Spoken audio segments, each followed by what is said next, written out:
verse 6, it reads that my people are destroyed from a lack of Louis Vuitton. It don't say that? My people are destroyed from a lack of Prada. It don't say that, does it? It doesn't say my people are destroyed from a lack of clothes or a lack of cars or a lack of jewelry or even a lack of money. It says my people are destroyed from a lack of knowledge. Did you hear me? Black people right now in America, we spend every year $23 billion on clothes, $3.2 billion on electronics, $11 billion on furniture, $46 billion on cars, and probably $999 trillion on hair care product. Now that's an exaggeration, but y'all know what I'm saying. The point is, we only spend $300 million on books, but we spend billions on clothes, billions on cars, billions on cell phones, billions on furniture, and billions on working on the outside of the head, but not much invested on developing the inside of the head. And that's a backwards mathematics. If my people are destroyed, all praise is due to Allah. If my people are destroyed from a lack of knowledge, then we should want to invert that picture. If we have a state of destruction because of lacking knowledge, then our state to build self and to rebuild comes by acquisition of knowledge. Does that make sense? So, we've proven that ain't nothing wrong with our bodies. Football proves that. Basketball proves. Can't nobody run and tackle like we do it. Can't nobody jump and do it like we can do it. Is that right? Can't nobody even golf like we can do it. And you know they didn't plan on no black man being the king of golf now. Because when you get the final prize, you get to wear the green jacket. They call that the Masters. So you know they didn't plan on no slaves being the best at the game.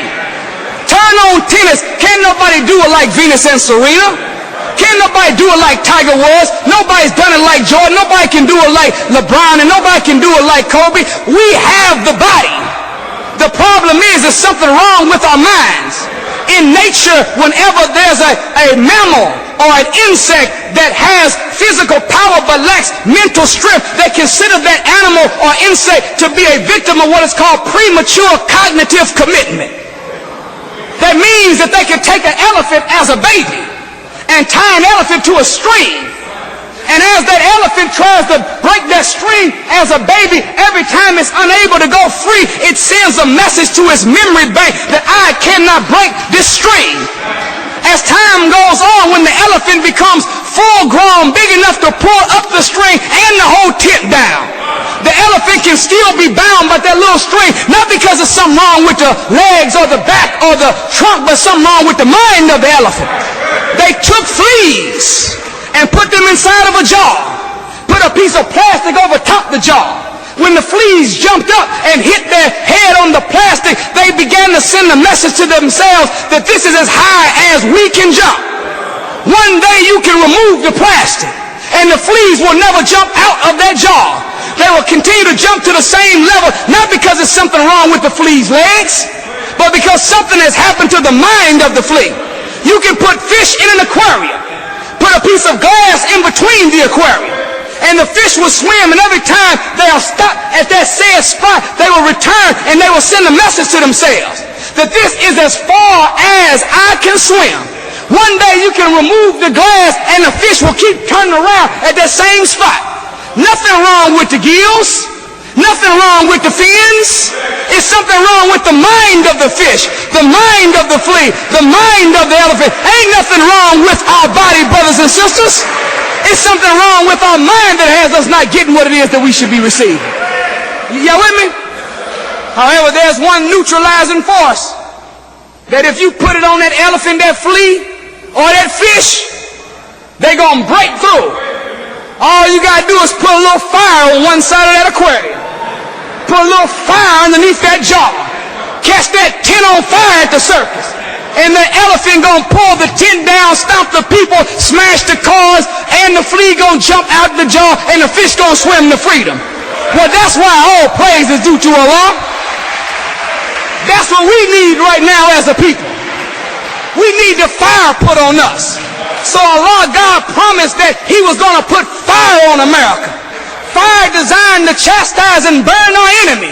But that same fire for our enemy to burn and chastise them is designed to stimulate us. So the scripture says that one baptized in water, but that last one that comes will baptize in fire. And when you hear Farrakhan, you are hearing truth that is being fired at the mind to move us on the other side of the aquarium, out the jar, pull the tin down, and get what Allah promised you and me. All praises are due to Allah. All praise is due to Allah. All praise is due to Allah. So August 27th, verse 251. Did y'all remember? I said August 27th, verse 251. The Honorable Minister Louis Farrakhan says, what then is the good news or the gospel?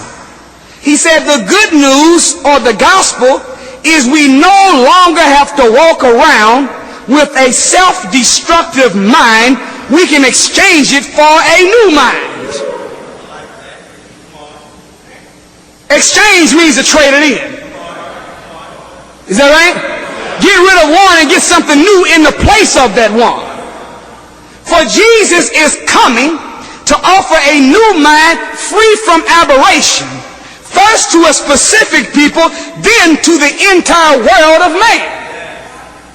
See, why is it necessary for righteousness and knowledge to be the mental exercise of a people to put on a new man?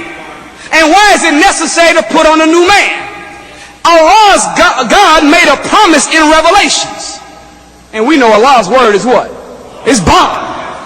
When he said he's going to do a thing, the Honorable Minister Louis Farrakhan said that any time that Allah or one of his servants speak a thing and say, be, before he even says it, there are already angels, forces of nature, people and things in nature that are already shifting to fulfill that which it is that will come out of the statement. So technically it's already done.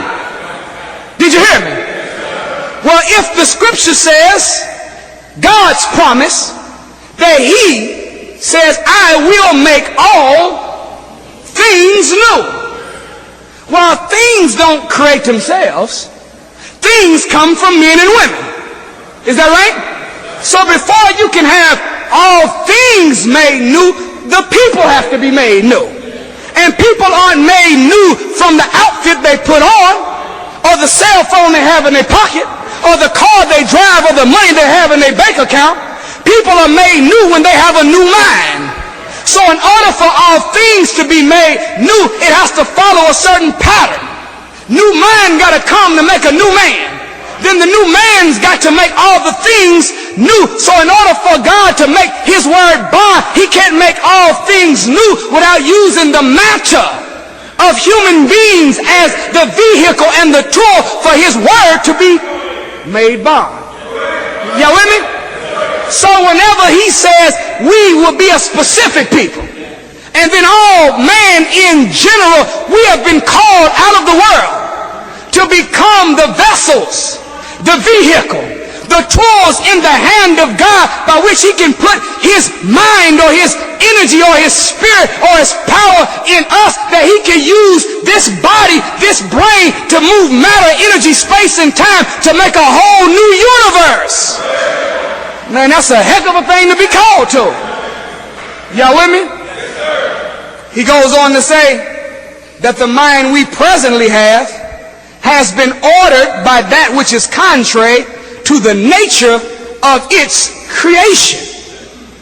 If it's being ordered by something, that means that there's commands in the mind. Is that right? That means that somehow, some way, somebody has readjusted the natural frequency that God established the mind on from the beginning, and adjusted the frequency by means that it can be controlled by a source outside of God, and now being manipulated by Satan himself. Y'all still with me? When Willie Lynch was among us,